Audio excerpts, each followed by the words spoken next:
नमस्कार व्यूअर्स, मैं हूं अमीश देवगन और आप देख रहे हैं प्राइम टाइम का नंबर 1 शो आर पार मेरे साथ। आज जिस वक्त प्रधानमंत्री नरेंद्र मोदी इटली में मौजूद थे, भारत और इटली दोनों देशों के बीच बड़ी बड़ी डील्स की तैयारी चल रही थी, वो फाइनल हो रही थी। ठीक उसी वक्त राहुल गांधी मंच पर खड़े हुए और यह कह दिया कि प्रधानमंत्री नरेंद्र मोदी गद्दार है। राहुल गांधी ने देश के गृह मंत्री अमित शाह के लिए भी इसी शब्द का इस्तेमाल किया। सियासी चिढ़ इतनी थी कि प्रधानमंत्री मोदी की इंटरनेशनल डिप्लोमेसी पर तंज कसते हुए राहुल गांधी ने यहां तक कह दिया कि यह नेतृत्व नहीं बल्कि नौटंकी है, ड्रामा है। प्रधानमंत्री मोदी और गृह मंत्री अमित शाह के लिए ऐसे शब्दों के बाद भारतीय जनता पार्टी ने भी जोरदार पलटवार किया और राहुल गांधी को भारतीय राजनीति का राहु बता दिया। लेकिन आज सबसे बड़ा प्रश्न है कि जब प्रधानमंत्री विदेशी दौरे पर थे और भारत के हित में अलग अलग देशों के साथ बड़े बड़े समझौते हो रहे थे, ऐसे में प्रधानमंत्री के लिए ऐसे अपशब्दों का इस्तेमाल कितना उचित है, कितना जायज है? आज इसी सवाल पर होगी देश की सबसे बड़ी पॉलिटिकल बहस। जनता करे प्यार, राहुल क्यों कहे गद्दार। स्वागत है आपका देश के सबसे बड़े प्रोग्राम, देश की सबसे बड़ी बहस आर पार में।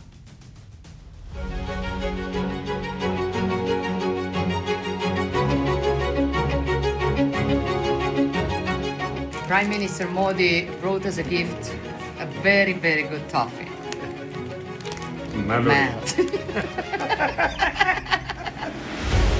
प्रधानमंत्री नरेंद्र मोदी इटली में थे। पूरी दुनिया की नजर इस दौरे पर थी।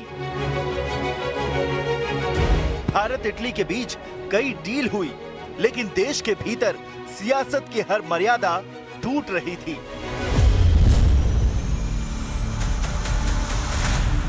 जब ये आरएसएस के कार्यकर्ता आपके सामने आएंगे, सामने उनको कहो कि आपका प्रधानमंत्री गद्दार है, आपका होम मिनिस्टर गद्दार है, आपका संगठन गद्दार है, आपने हिंदुस्तान को बेचने का काम किया है। इसके बाद राहुल गांधी ने कहा कि ये नेतृत्व नहीं, नौटंकी है।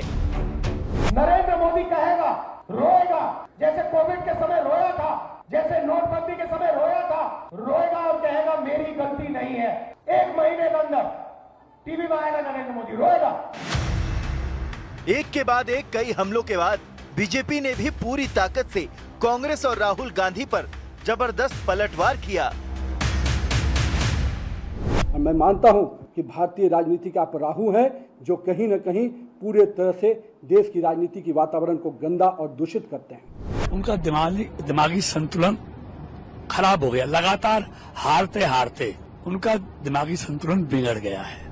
राहुल गांधी जी अब आर्थिक जगत में भ्रम और अव्यवस्था की राजनीति करते हुए नजर आ रहे हैं। राहुल गांधी फ्रस्ट्रेशन में, दिमागी दिवालियापन हो गया। नहीं तो कोई व्यक्ति देश के दुश्मन की भाषा नहीं बोलता। एक नालायक से, एक मंदबुद्धि के जीव से, एक नाकाबिल आदमी से, एक नासमझ आदमी से आप और क्या उम्मीद कर सकते हैं?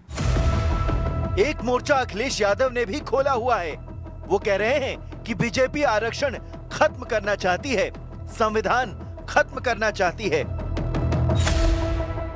छलावे जुमले वाली सरकार आई तब से आरक्षण को मारने का षड्यंत्र एकदम से मुखर हो गया। भाजपा संवैधानिक आरक्षण के मामले में सत्ता का फाउल प्ले खेल रही है। भाजपा वो एम्पायर है जो सदियों से चली आ रही इस गैर बराबरी की इस लड़ाई को बेईमानी से जीतना चाहती है। लेकिन आज सबसे बड़ा सवाल है कि क्या पीएम मोदी और गृह मंत्री अमित शाह पर गद्दार जैसे निजी हमले करके कांग्रेस बड़ा सियासी गोल कर रही है? आज इसी पर होगी देश की सबसे बड़ी डिबेट। और अब वक्त है आर पार के सुप्रसिद्ध विश्लेषण का। आइए नजर डाल लेते हैं प्रधानमंत्री मोदी को गाली के पीछे का कहानी समझाने वाला विश्लेषण। राज्य से लेकर केंद्र के चुनाव तक जनता लगातार प्रधानमंत्री मोदी के समर्थन में है। राहुल की अगुवाई में कांग्रेस की हार की सेंचुरी के करीब है। अब तक 99 हार, 99 डिफीट्स देख चुके हैं। आइए बढ़ता हूं मैं आगे की तरफ। तथ्य नंबर 2, विपक्ष माने ना माने, प्रधानमंत्री की छवि ग्लोबल लीडर के तौर पर लगातार स्थापित हुई है।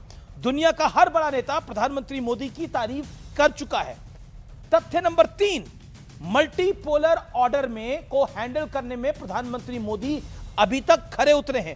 बिना किसी दबाव के रूस, चीन, अमेरिका, यूरोप के साथ संबंध साधने में सफल हुए हैं। इवन इजराइल और पैलेस्टीन के साथ दोनों मुल्कों ने प्रधानमंत्री को सर्वोच्च सम्मान दिया है।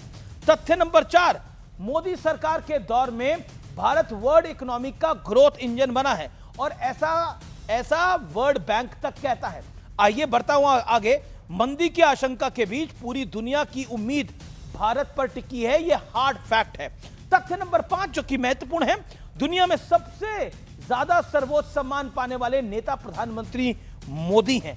अब इनके पीछे पुतिन, डोनाल्ड ट्रंप और शी जिनपिंग हैं। यानी प्राइम मिनिस्टर का कद बहुत बड़ा है सर्वोच्च सम्मान पाने के लिए।